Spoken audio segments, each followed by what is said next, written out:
welcome to Southern Wreaths. Today I'm going to make this really beautiful vintage looking wreath. These are the supplies I'm going to use to make this wreath. I decided to use a work wreath form for this wreath. I just really wanted this one to stand out. I fell in love with the sign, and I had this matte colored ribbon, and I just thought these were all perfect together. So I'm going to start by using this jute mesh for a base. It's 10 inches, I believe, and I'm just going to attach it to the frame with a zip tie. I don't normally use work wreath forms, but sometimes if I want a wreath to stand out, if I want it to just shine, be larger, I will use it. I just don't like them because, one, they're more to ship, and two, they cost a lot more. They are easy to use, and your wreaths look amazing when you're done. But I can get most of that effect with the other kind of wreath forms, so I just don't usually use these.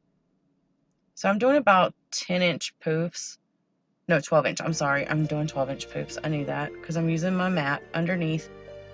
After I go around the outside, I'm just going to bring the mesh up to the center, to the closest tie, and then add it into that so that when I go around, I'll finish where I started.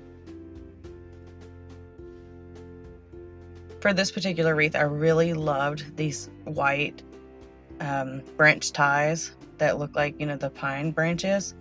They just went with the whole feel of the wreath.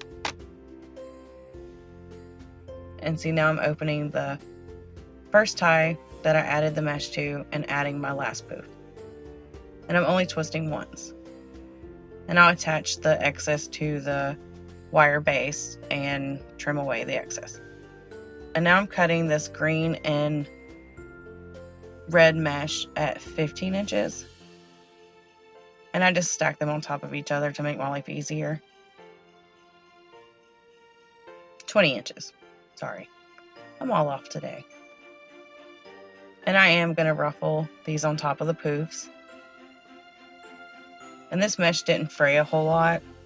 It did a little bit, but not to the point where I felt like I needed to tuck in the ends. And I'm just opening to add the mesh. I just really love these muted colors. They were not super shiny, I don't know. I thought they were perfect for this wreath. I am only adding one ruffle to each section, so I'm alternating the red and the green. But once I add in all of the ribbons that I chose, everything covered so well. I mean, even just like it is right here, without adding anything else, I think the wreath looks so pretty. See, it's beautiful. And the white ties really bring it out. So I had a lot of different ribbons that worked great with this wreath. And I really loved this particular one. It has like a burlap edge with a flannel line running through it. And it feels just like flannel, like the flannel pajamas would be. And I'm just using my cardboard template, I guess that's what it is, to wrap my ribbon around. I'll do it 7 times, and then, I'm sorry, it was more than 7 for this wreath. I don't remember how many ties there are on this, but I know there are more than 14. So I had to cut my ribbon accordingly. But I do it the same way. I'm going to do 2 ribbons to each section, and then I will dovetail the ends of my ribbon. See how pretty this ribbon is? I love the Merry Christmas writings and the ribbon with the snowflakes, and it had that pop of white. I just love it all. I think if I don't sell this wreath, this is going to be the wreath I put on my door. It's so pretty. I don't really put a wreath on my door. My kids knock them down. I might put it over my fireplace.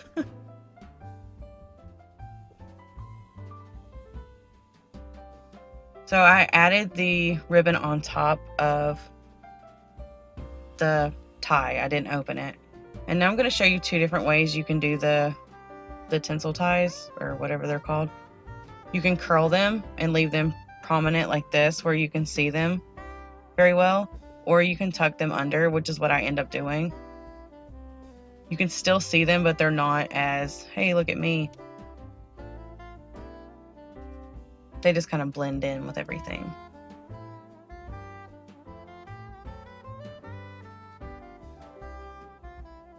All right, once I do the inside ones, I'll go around and do the outside.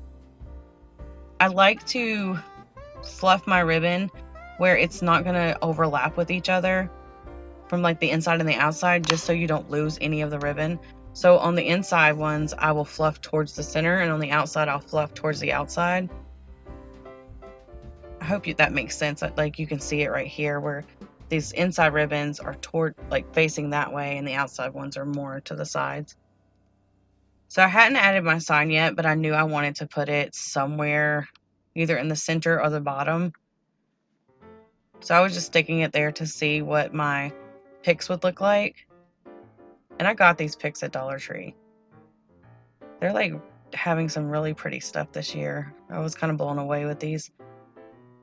The one that has a ton of white on it, I didn't really like that particular one. I probably would have taken more of the white off if I could. I tried and it didn't work without, it was like knocking the berries off. But since it's wired, I can stick it through the frame and zip tie it to it, and then I just turn the stem with my wire cutters and kind of wrap it around, and it keeps it in its place.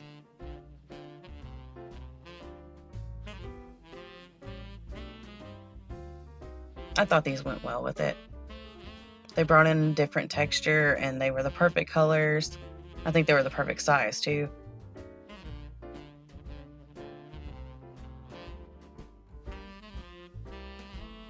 And see, I'll show you here again how I can attach the pick with a zip tie. And then I will take the stem and wrap it around the frame. And this one keeps it from sticking straight out, so it would hurt someone's door. And two, it's just extra security. So you just curl it and it stays. So for this sign, it had a wire hanger on the top, and I decided to leave that there. And I just used the holes in the back I used a knife to kind of open them a little bit, and I stuck my pipe cleaners through. And then after I stuck them in, I just kind of hammered it down with that. It worked. And then I'll just staple one to the bottom.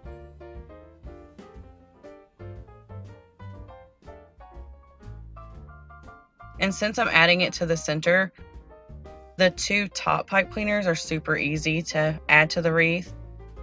If I could go back, I would have done 4 pipe cleaners, do 2 on the top and 2 on the bottom, just because it would have attached to the wreath easier.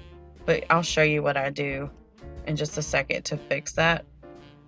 But I just make my way down through the frame and then get it to where I'm comfortable with the sign, the way it's sitting on the wreath, and then I'll twist.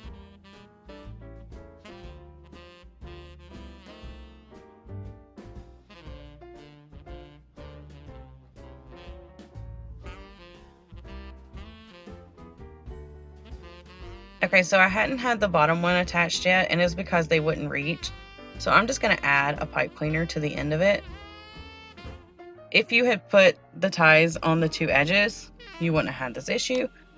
And you can just add it to the frame like the other ones. But just in case you do like me, all you have to do is add some more pipe cleaners to it just to lengthen it out. And I'm going to do this on both sides, just so it's even on the front.